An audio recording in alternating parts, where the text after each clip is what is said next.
సింహాచలం ఆలయంలో జరిగిన దుర్ఘటనపై నేడు ప్రభుత్వానికి నివేదిక అందనుంది. చందనోత్సవం స్వామిరావు నిజ స్వరూప దర్శనం కోసం క్యూ లైన్లలో నిల్చున్న వారిపై గోడ కూలిన ఘటనలో 7 మరణించారు.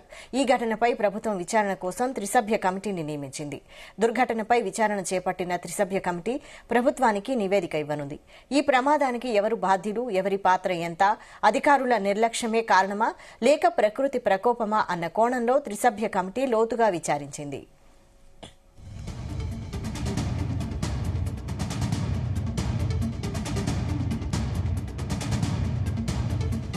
ఐఏఎస్ అధికారి సురేష్ కుమార్ ఆధ్వర్యంలో ప్రభుత్వం ఏర్పాటు చేసిన త్రిసభ్య కమిటీ విచారణలో విస్తుగొలిపే వాస్తవాలు వెలుగులోకి వచ్చాయని సమాచారం.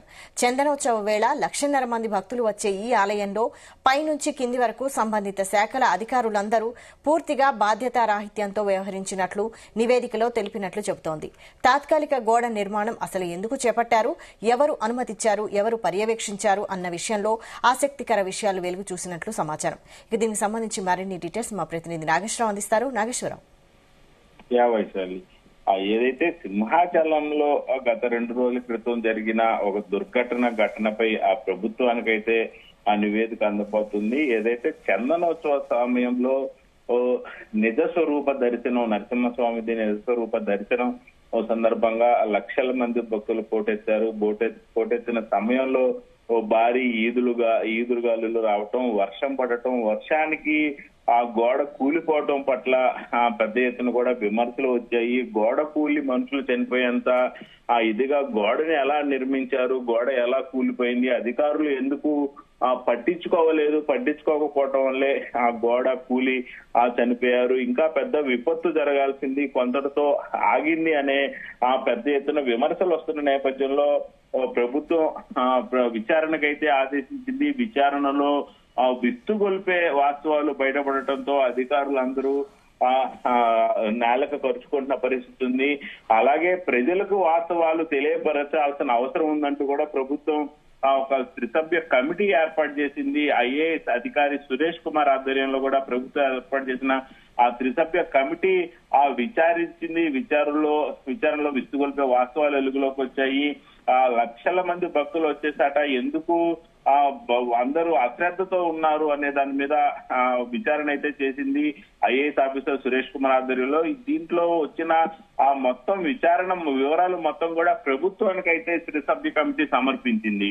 అయితే ఏదైతే త్రిసభ్య కమిటీకి గోడ కూలిన ఘటనపై 7 మరణించిన దానిపై విచారణ మొత్తం కూడా పూర్తి చేసి ఆ త్రిసభ్య కమిటీ దుర్ఘటనపై ఆ ప్రభుత్వానికి ఇస్తున్న సమయంలో ఈ ప్రమాదంలో బాధ్యులెవరు, ఎవరి పాత్ర ఉంది, అధికారుల నిర్లక్ష్యమా లేక కారణమా, లేక ప్రకృతి కోపమా అన్న ఆ కోణంలో త్రిసభ్య కమిటీ మొత్తం లోతుగా విచారించిన పరిస్థితి అయితే ఉంది. నిజానికి ఏదైతే అధికారుల నిర్లక్ష్యం వల్ల, అధికారుల నిర్లక్ష్య కట్టడాల వల్ల మాత్రమే ఇది జరిగిందన్న కోణంలో మొదట ప్రజలందరూ కూడా పెద్ద ఎత్తున పెదవి విరిచారు. ఈ నేపథ్యంలోనే ప్రభుత్వం త్రిసభ్య కమిటీ ఏర్పాటు చేసిన పరిస్థితి ఉంది.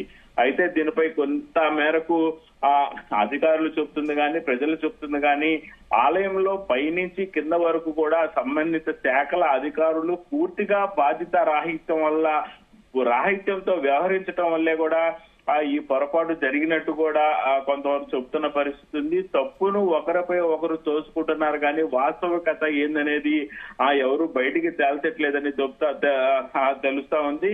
తమ బాధ్యత లేదని తప్పించుకునేలా వాదనలు వినిపిస్తూ ఒకరి మీద ఒకరు తోలుకుంటూ తొలి నుంచి కూడా ఇప్పటి వరకు ఏ పనికి కూడా పూర్తిగా ఒక సరైన అనుమతులు కానీ, దానికి ఒక నిర్దిష్ట ప్రణాళిక కానీ ఏమీ లేవని కూడా అధికారుల విచారణలో తేలినట్టు కూడా కొంత మేరకు అధికారులు చెప్తున్న పరిస్థితి ఉంది. ఏదైతే తాత్కాలిక గోడ నిర్మాణం అసలు ఎందుకు చేపట్టారు, ఎవరు అనుమతి ఇచ్చారు, ఎవరు పర్యవేక్షించారు అన్న విషయంలో అందరూ కూడా నీళ్లు నమ్ములుతున్నారనేది అక్కడ జగమెరిగిన సత్యం. అయితే అంతేకాకుండా షాపింగ్ కాంప్లెక్స్ కు 3 అంతస్తులు నిర్మించే ప్రణాళికకు ఎవరి అనుమతులు లేకుండానే ప్రాథమిక పనులు చెయ్యడం ఇక్కడ ఆలయంలో జరిగే ఒక కొసమెరు పన్ను అని చెప్పుకోవచ్చు. ముఖ్యంగా ఇక్కడ జరిగిన లోపాలపై విచారణ కమిషన్ అయితే ఆ కమిషన్ గుర్తించిన అంశాల్లో కొన్ని 3 అంతస్తులోకి అసలు అనుమతి ఎవరిచ్చారు, సింహాచలం ఆలయంలో పాత దుకాణాలు తొలగించి కొత్తగా కాంప్లెక్స్ నిర్మాణం ఆ యాంఫీ థియేటర్ వంటి పనులను 54 కోట్లతో అధికారులు చేపట్టిన పరిస్థితి అయితే ఉంది. దానికి సంబంధించి ఎవరి దగ్గర అనుమతి తీసుకున్నారు కట్టడానికి, కట్టించడానికి ఎవరు అనుమతులు ఇచ్చారనే దాని మీద కూడా పెద్ద ఎత్తున ప్రశ్నలు ఉత్పన్నమవుతున్న ఆ పరిస్థితి ఉన్నది కూడా అధికారులు తెలుపుతా ఉన్నారు. అయితే కిందటేడాది గత సంవత్సరం జూన్ లో ఈ పనులైతే ప్రారంభమైన పరిస్థితి ఉంది. పాత మెట్ల స్థానంలో కొత్త మెట్లు వచ్చాయి. ప్రతి ఏటా ఆ స్వామి ఉత్సవ విగ్రహాలను 3 సార్లు కిందకి తీసుకొస్తున్న పరిస్థితి అయితే ఉంది. అయితే తాజా మార్పుల వల్ల ఆ స్వామి వారిని మలుపులు తిప్పుతూ తీసుకురావాల్సి వచ్చేపాటికి ఇది పెద్ద ఎత్తున ఇటుపక్క పురోహితులకి కానీ, ఇటుపక్క ప్రజలకి కానీ, అధికారులకు కానీ ఇది ఇబ్బందికరంగా ఉన్న పరిస్థితి ఉంది. గతంలో నేరుగా తీసుకొచ్చే ఆ స్వామిని ఇప్పుడు మలుపులు తిప్పుకుంటూ తీసుకురావాల్సిన పరిస్థితి ఏర్పడింది. ఇలాంటి నిర్మాణం చేపట్టేటప్పుడు ఎందుకు ఆ పెద్దల అనుమతి తీసుకోలేదు, ఎందుకు పురోహితులకు సంబంధించి కీలకమైన అంశాలలో ఎందుకు పెద్దల మాట వింటలేదు అనేది కూడా పెద్ద ఎత్తున పరిశీలిస్తున్న పరిస్థితి ఉంది. అయితే ఆ రాష్ట్ర స్థపతి తదితరులను పిలిచి వారి పరిశీలన తర్వాత పనులు చేపట్టాలనే భావనతో ఈ పనులు కొంతమేరకు ఆలస్యం అయ్యాయి అనేది కొంతమేరకు వాదన వినపడుతున్న ఆ పరిస్థితి అయితే ఉంది. ముఖ్యంగా గోడ నిర్మాణము, ఇతర పనులు చందనోత్సవాల్లోపు ఆ పని పూర్తి చేయలేమని అక్కడ ఇంజనీరింగ్ అధికారులు కానీ, గుత్తేదారులు కానీ కొంతమేరకు అధికారులకి ముందే చెప్పామని కూడా చెప్తున్నారనేది ఒక వాదన పడతా ఉంది. అయితే నిర్మాణాల మధ్యలో ఆగటం, మట్టి ఉండటం చూడటానికి బాగోలేదని తాత్కాలికంగా గోడ నిర్మించినట్టు కూడా కొందరు అధికారులు తెలిపినట్టు చెప్తా ఉన్నారు. ఖచ్చితంగా ఇది గనక జరిగితే ఆ విచారణలో ఇది గనక వెల్లడైతే అధికారులందరూ కూడా తగిన మూల్యం చెల్లించుకోక తప్పదు. ఏదైతే నిర్మాణాలు మధ్యలో ఆగటం, మట్టి ఉండటం చూడటానికి బాగోలేదని అక్కడ తాత్కాలికంగా గోడ కట్టాలని ఆలయ అధికారులే కోరారు. దీంతో అక్కడ గోడ నిర్మాణం చేపట్టారనేది కూడా కొంతమేరకు వాదన నిలబడతా ఉంది. ఇది కనుక విచారణలో నిజమని తేలితే అధికారులు ఖచ్చితంగా తగిన మూల్యం చెల్లించుకోవాల్సిన పరిస్థితి ఉంది. గోడ నిర్మాణానికి సంబంధించిన సెక్షన్ ఇంజనీర్ అధికారులు కూడా ఎవరు అనుమతి ఇవ్వలేని పక్షంలో కూడా గోడ నిర్మించినట్టు తెలుస్తా ఉంది. ఆలయ అధికారులు నిర్మించాలని కోరినట్లు టూరిజం కార్పొరేషన్ అధికారులు కొంతమేరకు అధికారులకు విచారణకు వచ్చిన అధికారులకి తెలిపినట్లు తెలుస్తా ఉంది. అయితే తమకు సంబంధం లేదని ఆలయ అధికారులు అంటున్నారు. ఓ పక్క నిర్మించాలని ఆలయ అధికారులే చెప్పారని చెప్తా ఉన్నారు. మొత్తానికి అక్కడ ఏం జరుగుతుందా, విచారణలో ఏం తేలబోతుందా అనేది అయితే పెద్ద ఎత్తున ప్రశ్నలు ఉత్పన్నమవుతున్న పరిస్థితి అయితే ఉంది.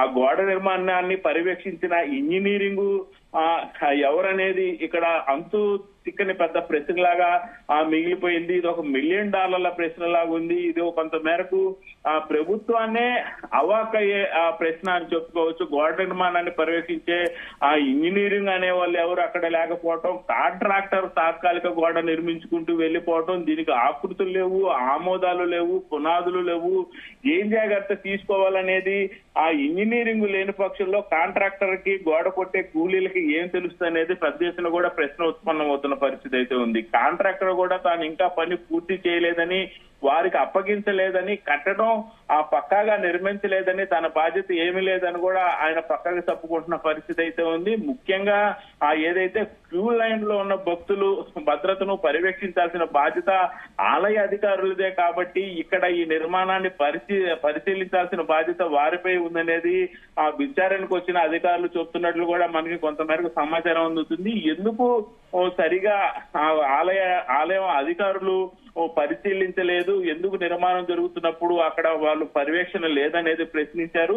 విచారణాధికారులు ప్రశ్నకు సమాధానం కొంతమంది అధికారులు చెప్పకుండా నీళ్లు నలుపుకున్నారు, కొంతమంది పక్కకు పోయినట్లు కూడా తెలుస్తా ఉంది. మొత్తానికి విచారణ కమిషన్ అందరి నుంచి లిఖిత పూర్వకంగా వివరాలు తీసుకుంది. ఈ మొత్తం వివరాలను కూడా ప్రభుత్వానికి అందజేస్తున్న పరిస్థితిలో ఎటువంటి మీద, ఎవరి మీద, ఎంతమంది మీద ప్రభుత్వం యాక్షన్ తీసుకుంటారనేది అయితే ఆసక్తికరంగా మారిన సంఘటన జరుగుతుంది. వైశాలి.